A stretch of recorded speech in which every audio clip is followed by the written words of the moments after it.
we had a teacher join us during our pilot year. We finished our pilot year the last school year. We're in the middle of our second year now.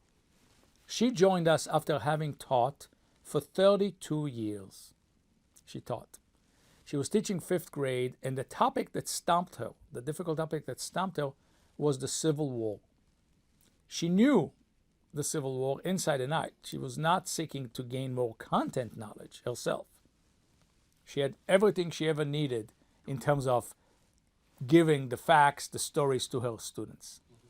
Where she felt she was coming up short was in the engagement, in really engaging her students to think for themselves, to come up with questions, to make it their own, to make it an experience rather than just a passive kind of exercise.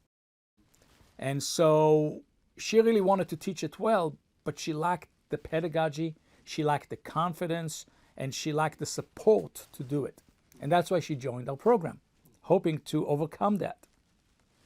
And the surprising factor to her was what it would take in terms of her own change to accomplish those goals. She came to understand, I'm going to have to change the way I teach. I'm going to have to do it in a different way. I'm going to really have to yield control of this topic to my students. There's no question that the fact that the Penn State leadership, the president, the provost, our dean, supported me from day one and have continued to support me, emboldens me, inspires me, and motivates me to get up every day at 5 a.m. and do everything I can to have a positive impact on our educational system. I'll tell you about a pitch I made. So we're going into our pilot year. We have a statewide program, but we're really keen on getting a district. We want to have a partnership with a school district. So this is important. So it's a lot of pressure. And we find a district, a rural district that wants us to come in, but they say to us, you're going to have to pitch this to our teachers. Fine. And they told me, if we're lucky, for our first year, we'll get 2 or 3 participants, which is fine too. We don't mind. We know once we've done the work for a year, the word gets out and we'll have many more teachers after that. Now, they gave me an opportunity to pitch to these interested teachers via Zoom, but it was on their very last day of the previous year's class. So it's the last day of school. It's the very last day of school. They just had a very difficult year that they got through with the pandemic. They're eager to go home and relax and forget about school. And I'm pitching to them professional development for the next year.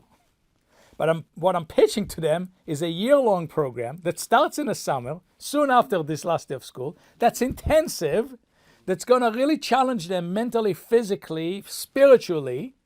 And I tell them the truth. I look them in the eyes as much as you possibly can via Zoom, and I tell them the truth. I do not sugarcoat it, but I tell them I think they're brave. I think that we are there to support. No, I don't think. Let me rephrase that. I tell them, we are here for you, 100%. We are building this for you, with you, okay? And we are not here to ever tell you what to do, give you any kind of content, evaluate you, judge you, observe you. We don't do it, and we don't allow anyone to do it, not even administrators in this program. We made it clear to your administrators when we made the deal to launch this. This is a safe zone where we are there only for you. We are on your team to support you. 20 teachers signed up. Gets better. 20 teachers finished the year-long program. Gets better than that. 20 teachers teach their difficult topics at a whole new level. And each and every one of them sees that effect on her students.